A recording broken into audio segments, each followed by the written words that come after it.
Hello everybody, my name is Bruce Berger. I'd like to welcome everybody here on behalf of the Berger Organization. My brother Miles cannot be here today, so I'm going to take his place. He's in Trenton today lighting the menorah.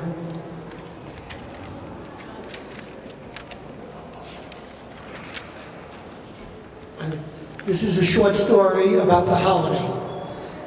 The Hebrew word for Hanukkah means dedication. In the 2nd century BCE, during the time of the Second Holy Temple, the Syrian Greek regime of Antiochus sought to pull Jews away from Judaism with the hope of assimilating them into the Greek culture. Antiochus outlawed Jewish observances, including circumcision, Shabbos, and Torah study, under penalty of death.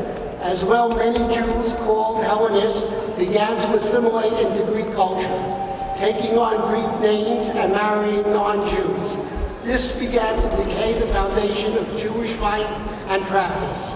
When the Greeks challenged the Jews to sacrifice a pig to a Greek god, a few courageous Jews took to the hills of Judea in open revolt against the threat to Jewish life. Led by Matisyahu and later on his son Judah the Maccabee, this small band of pious Jews led guerrilla warfare against the Syrian Greek army. Antiochus sent thousands of well-armed troops to crush the rebellion. But after 3 years, the Maccabees beat incredible odds and miraculously succeeded in driving the foreigners from their land. The victory was on the scale of Israel defeating the combined superpowers of today. Jewish fighters entered Jerusalem and found the Holy Temple in shambles and desecrated with idols. The Maccabees cleansed the temple and rededicated it on the 25th of Kislev. When it came time to relight the menorah, they searched the entire temple, but found only one jar of pure oil bearing the seal of the high priest. The group of believers lit the menorah anyway and were rewarded with a miracle. This small jar of oil burned for 8 days until a new supply of oil could be brought. From then on, Jews have observed the holiday for 8 days in honor of this historic victory and the miracle of oil. At this time, I would like to call Gwen Moden, Executive Director of the Mayor's Office of Arts, Culture, Development, and Tourism, to give a few remarks.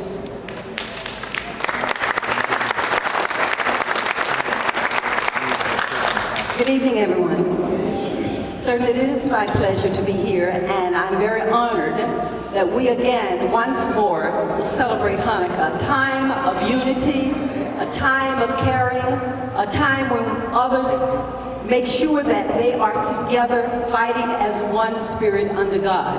And we welcome you with that thought in mind to this hall, this beautiful hall that we call the People's House. We thank the Jewish community for making it a yearly endeavor to celebrate Hanukkah in the People's House. So once more, we welcome you. It is truly a cultural event for all of us to partake and to tell others about Hanukkah. Thank you.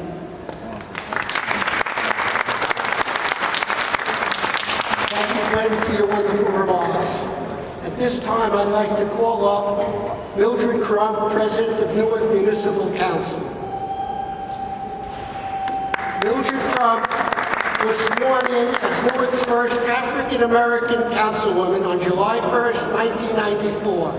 In the 336-year history of the city, she brought a much-needed perspective to that government body.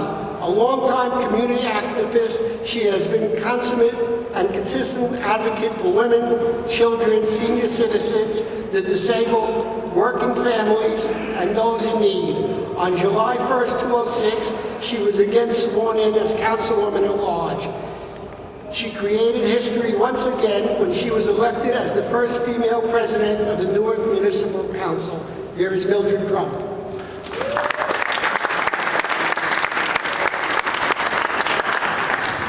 I wrote every word, and he spoke it very well. Did he not give him a round of applause? First, let me thank the Berger family, Miles and Bruce, and all of the other appendages of that great family for continuing the recognition of Hanukkah. The great city of Newark is made up of many faces from many places, and it is always my privilege and honor to attend this incredible recognition of the Jewish holiday. I have a story. I'm going to make it short, but it's a story that I don't think I've told since the first Hanukkah was held here in City Hall. I grew up in Detroit, Michigan, and as a college student, I worked in the admissions office. It was a very cosmopolitan, racially diverse office. And we all became friends. We came from the north, the south, the east, and the west. And we all became friends, but I became friendly with one particular young lady. Her name was Phyllis Citron, and she was Jewish. I didn't know she was Jewish. She knew what I was, but I didn't know that she was Jewish. And so during the slow moments, while we were working as students, we'd have a chance to exchange cultural information, because she would ask me questions and I would ask her questions.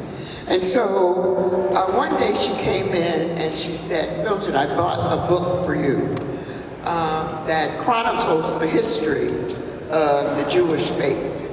The title of that book was Exodus."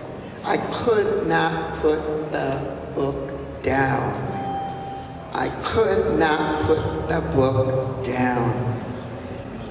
In May of 1961, I graduated. And in June of 1961, I got on a plane and I went to Israel. I lived on a kibbutz for 1 week. And during that time, Syria still existed as an entity of government. But meeting Phyllis and taking that trip to Israel as a very impressionable young lady changed my entire life. It gave me the ability to accept people for who they are, not just what they are. And so I congratulate you on keeping on with this great tradition. You never know whose life is going to change and make a difference. God bless you and God keep you. Thank you, Mildred. At this time, I'd like to call up Councilwoman McIver to give a few remarks.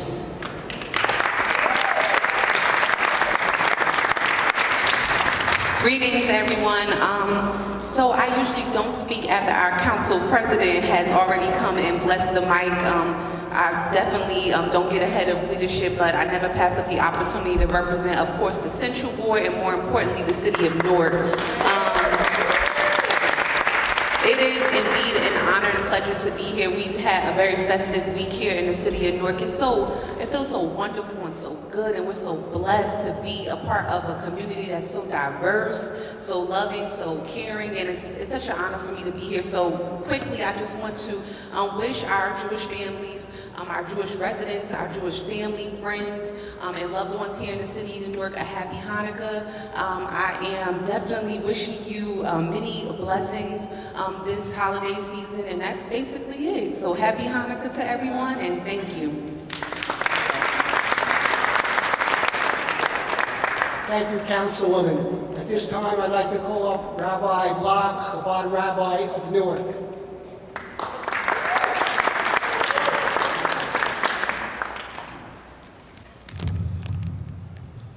I'd like to dedicate this menorah lighting ceremony today to the victims of the Pittsburgh synagogue shootings. I'm going to mention all their names now. Joyce Feinberg, Richard Gottfried, Rose Mallinger, Jared Rabinowitz, Cecil Rosenthal, David Rosenthal, Bernice Simon, Sylvan Simon, Daniel Stein, Melvin Wax, and Irving Younger. This senseless massacre also brings to mind a similar shooting, the Charleston church shooting, in which a 21-year-old white supremacist murdered 9 African Americans, including the senior pastor, who was also a state senator, right in the middle of a prayer service at the Emmanuel African Methodist Episcopal Church in downtown Charleston, South Carolina, on the evening of June 17, 2015. October 27, 2018, is now yet another day that will go down in Jewish history as one of great calamity, sorrow, and loss. 11 Jews are slaughtered because they are Jews. 11 human beings are murdered because of the evil that lurks in the heart of those driven by hate. When innocents are brutally and senselessly murdered in the house of God, it is an affront to all who believe that man was created in the image of God. When innocents are savagely and permanently separated from their loved ones in a house of worship designed to perpetuate a spirit of love, empathy, and community, it is the ultimate defacement of a moral and civilized society. This is why we were witness to a tremendous outpouring of love and solidarity on the part of good people of all faiths, from all across the spectrum of civilization. We should all be heartened by the outcries of condemnation of hate, denouncement of anti-Semitism, and abhorrence of violence emanating from diverse communities across this great land. People locked arm in arm and heart to heart with one another to unequivocally declare, "This is America, and we will not stand for this kind of ugliness and toxicity in this peace-loving country of ours. No haven for hate, not here, not now, not ever." This negation and repudiation of evil is a good beginning. But as my revered mentor, the Lubavitcher Rebbe, Rabbi Menachem Schneerson, would often teach us, simply rejecting the negative is not enough. More importantly, there must be an active embracing of and rededication to the positive. Or as the Rebbe would often put it, the most effective way of combating and defeating darkness is by kindling new light. This is one of the main lessons of the menorah we are about to light. That is the way the Jewish people have managed to survive throughout the millennia, even as we were exiled, oppressed, persecuted, and often massacred for no reason other than our faith and identity, as in the story of Hanukkuh, starting in the year 167 BCE. We have survived and have indeed thrived, not by backing away from who we are and what we stand for, but by doubling down on our values and ideals, as the Jewish people acted in the days of Judah the Maccabee. The way we respond to irrational acts of evil is by committing irrational acts of goodness. The way we respond to wanton hatred is with wanton love. The way we overcome darkness is by stubbornly and steadfastly bringing more and more light into our homes, into our communities, and into our world. This is the formula we must all now seek to adopt: transform, rechannel, and redirect the destructive force of evil into a constructive force for good. If I may offer a few practical suggestions in that regard. Let us intensify our feelings and expressions of gratitude for the virtues and merits of this blessed country, the United States of America. Sure, there is always much to criticize, protest, and complain about, but there is so much more to be inspired by and appreciative for in the land of the free. Some of the injured in the massacre were law enforcement heroes who willingly chose to put their own lives in danger to help others. We should stand in awe of their courage and dedication. We often take it for granted, but we should be supremely grateful to live in a country that protects our rights to live openly and proudly in accordance with our principles and beliefs. We should cherish the fact that whatever our differences, we can come together in unity and solidarity to honor and to celebrate our common decency and humanity. Let us continue to channel this renewed and heightened sense of respect, empathy, and courtesy into other areas of our lives, in the macro of our national discourse as well as in the micro of our personal relationships. Let us learn to give one another the benefit of the doubt and not see every difference of opinion as a call to battle. Perhaps if we are a little more open-minded and open-hearted, we can build new bridges of acceptance and understanding across the seemingly great divides. Let us see if there is a new good deed that we can introduce into our daily or weekly routines going forward, whether by giving more charity, volunteering for worthy causes, showing greater respect toward our parents and our elders, performing an act of kindness for someone who really needs it. If there are those in our midst suffering from any sort of illness or distress, including mental illness, let us be there for them and do everything we can to make sure they are getting the care and treatment they need. Finally, as this terrible act was perpetrated in a house of worship, let us perhaps counteract it by increasing our attendance at the houses of worship of our respective faith and find ways to reconnect with our loving Father in heaven and with the spiritual dimension of our lives and in the world that which we live. These are just some examples of how we might illuminate the darkness of our times. The beauty of it is that just a little bit of light has the power to dispel a whole lot of darkness, which is another important lesson we learn from the menorah. May we merit to see the day, as it is written in Isaiah, when no man shall seek to inflict harm or pain upon his fellow, and the world will be saturated with the knowledge and awareness of God, like the ocean waters cover the seabed. What we'll do is we will light the menorah now. Oh, absolutely.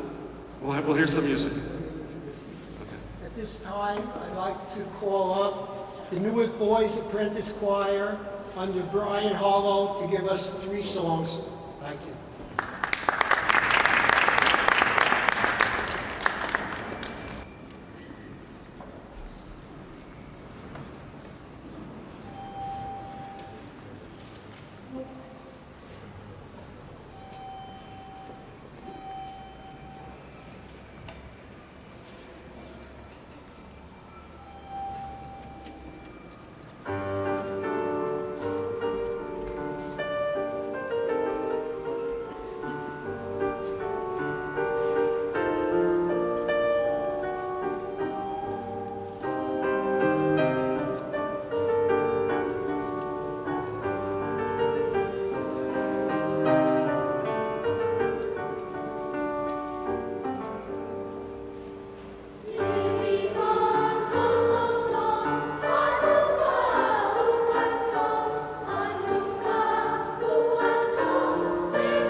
we give these young men a round of applause? They're just wonderful again, as usual. Before I call up our last speaker, Louise Roundtree, I'd just like to thank our sponsors, Chabad of Newark, ShopRite of Newark, Manischewitz Company, and Edison Properties of Newark. Thank them for all their help here in doing this. Now I'd like to call Louise Roundtree up for a few more words.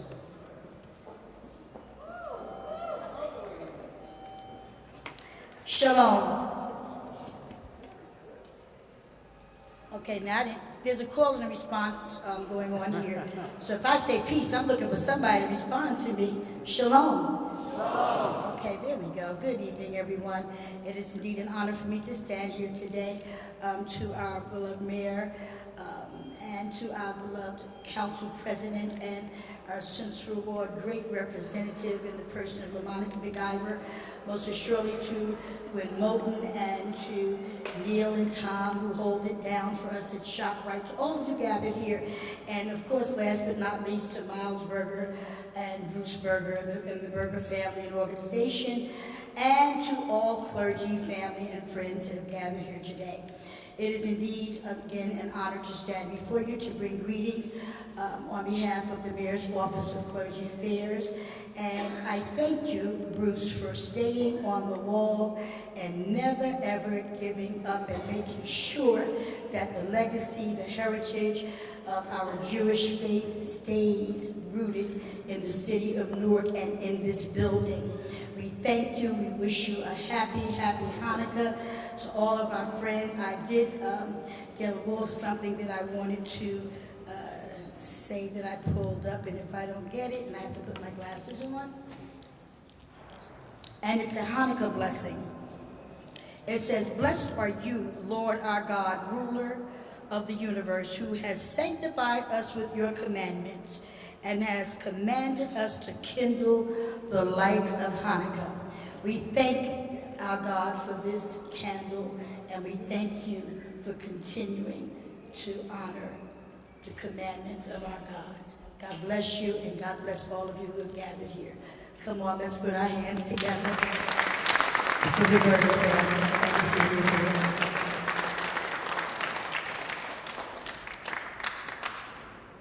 Thank you for those wonderful words. At this time, we're going to light the Hanukkah candles, and after that, we will have refreshments at the table. B'tzivanu lihadik ner shel Hanukah, Baruch atah Eloheinu melech haolam, she'asa nisim lavoseinu bayamim ha'hem b'zman hazeh. You always like the new one first, which is the fourth candle.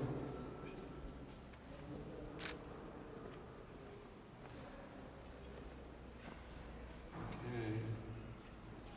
Beautiful mitzvah, beautiful mitzvah. We're going to sing together. Ma'asor Yeshuvasi, No'ez Aveya, Tikum Ve'tefilasi, Chadona, Be'ya,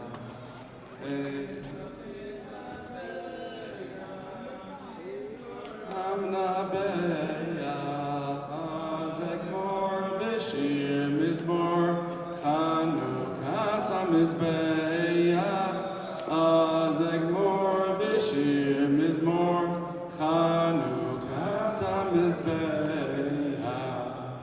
We're now going to invite everyone to take and taste something else that has a lot of oil in it. The donuts, Hanukkah donuts, and the treats we have for everyone from the ShopRite as well, the delicious cookies from ShopRite, and all the other delicious, and I think there's also some of the cookies and the Hanukkah gelt. Gelt is there. We want to thank ShopRite. What a beautiful thing. Everyone is welcome to partake of the Hanukkah treats. Happy Hanukkah to everybody. Happy Hanukkah.